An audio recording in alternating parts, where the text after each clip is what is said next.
Remember 2019? Cast your mind back to that year, that oh-so-recent time when everything was different. 2019 was not a perfect time or a perfect world, but it was very different from this one of 2022. In 2019, the rights and freedoms we'd had for years and shamefully taken for granted were still broadly intact, or so it seemed. The idea that we might not be free to be with loved ones, to hold the hand of a dying parent, to earn a living, to leave our homes for more than an hour a day, that taking a holiday abroad would be for a time illegal, would surely have been unthinkable. As long as we could afford the necessary ticket, we had been free to travel the world. Surgical masks were a novelty then, worn in places of work by medical professionals and by occasional visitors from Asia, where altogether different cultural norms prevailed. Across the pond, Donald Trump was in the White House.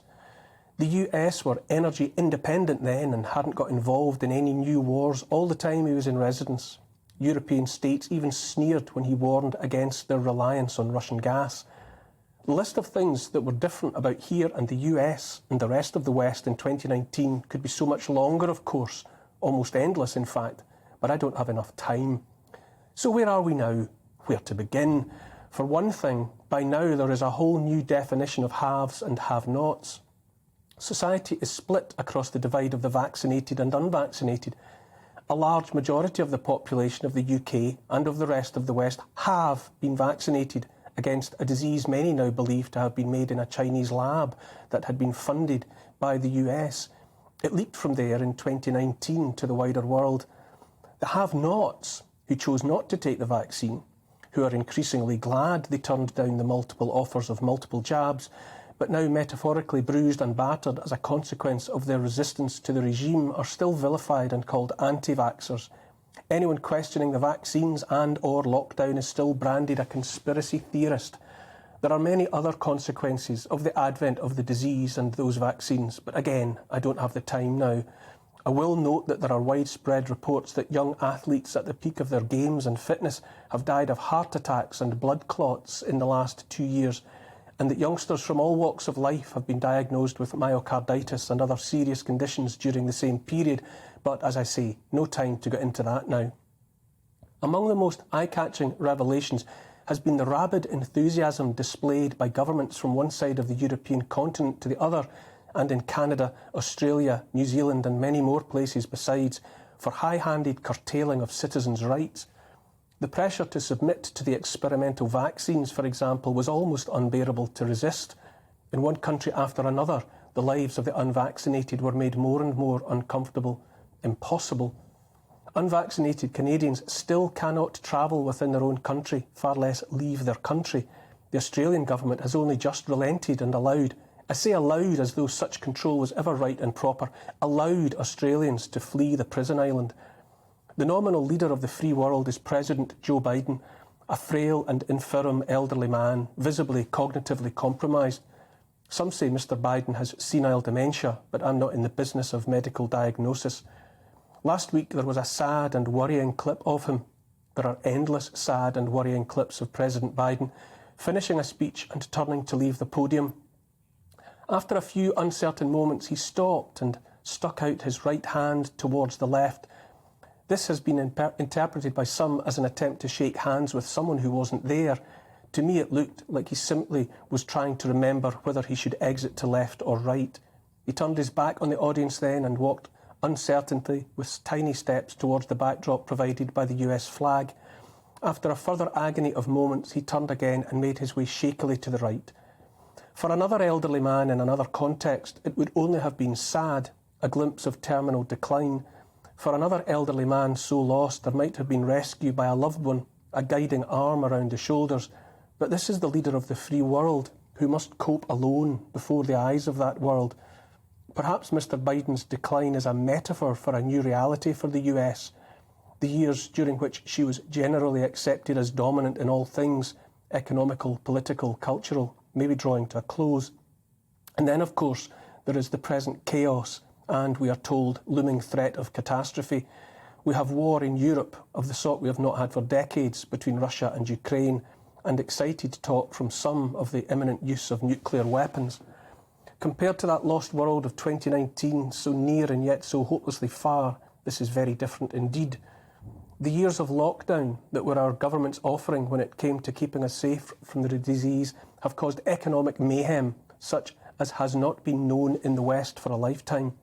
Add to that the insanity of carbon net zero and all the sleights of hand concerning renewables, technologies made of interest to industry only by additional tax heaped onto consumers to subsidise wind farms and the rest of the money pits, and so create the illusion they might realistically replace gas, coal and oil.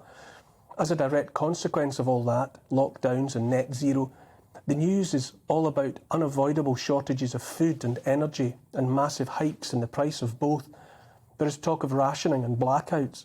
Rationing and blackouts are hardly new, but they're unfamiliar to most of the generations alive today. 2022 is a very different place in so many ways. Inflation, dark talk of interest rate hikes. Millions must live in fear of losing everything, their homes included. As it turns out, 2019 was the last year when the governments of the West could even pretend that the world in which they had us living, a world of debt and funny money, outsourced production and manufactured dependence on imported energy, was in any way sustainable. What we're witnessing now is only chickens coming home to roost. What we're experiencing is the consequence of those governments and their bankers burning down the old house and moving themselves into the only addresses worth living in the new one to come. Routine now too is talk of digital IDs, a method of electronically tagging every man, woman and child, an intrusion into privacy and individuality that was once unthinkable and roundly dismissed by politicians, including our Prime Minister Boris Johnson, has in 2022 the feel of something inevitable. Like lockdowns and vaccines and the rest, digital IDs are increasingly a feature, an innovation we are told will be for the greater good. Claims about the greater good used to be the favoured justification only of totalitarian regimes. They still are. From 2019 to 2022, such a brief blink of time, and yet so great a void has been created between the world of then and the world of now. Back then we still trusted that our opinions mattered. But now, here's the thing. The fitness or not of President Biden for the role of leader of the free world is debated everywhere. I watched the latest clip of him tottering around, so apparently lost and confused, and realised that while the jury is out on his mental capacity, something else goes unremarked. It doesn't seem to matter that the world is watching the President of the United States so enfeebled, so vulnerable. It doesn't seem to matter either about his son, Hunter Biden's laptop, the one most of the US media invited us to dismiss as Russian propaganda. Of course, if such a laptop belonging to a son of Donald Trump had come to light before Trump was elected, it would have been the end of him. There would have been wall-to-wall media coverage of its contents, not least the references of payments made from shady deals to the big guy. But any mention of Hunter Biden's laptop was suppressed out of existence by big tech. For the duration of his presidency, Mr. Trump was dogged with Democrat claims he colluded with Russia to seize power. All of those claims were proven false. Democrats, media and tech giants got away with a cover-up. They got away with smearing the president. The world knows it was a smear, followed by a cover-up, and yet it has had no consequences for any of the perpetrators. If one thing hasn't changed from 2019 until now, it is apparently the corrupt behaviour of so much of the world's media. That it doesn't matter that we know that Biden is failing, that big tech and others colluded to suppress the truth and effect a US election, reminded me of the ongoing farce labelled Partygate.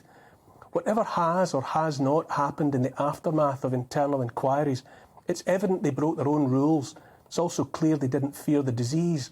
While the rest of the population was missing weddings and funerals, leaving loved ones to die alone, the politicians and their advisers were secure in the knowledge that get-togethers posed no risk at all. Most important of all, they know we know all that and have the gall to think it shouldn't matter.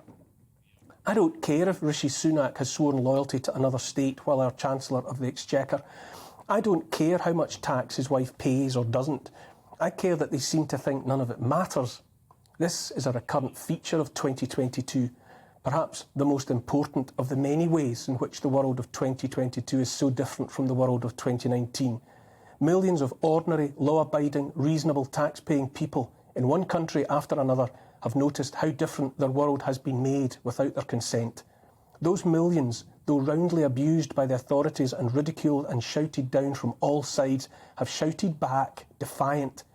Loud has been the cry that the emperors are not wearing any clothes. but nothing has happened because our seeing and knowing and shouting about it isn't deemed to matter.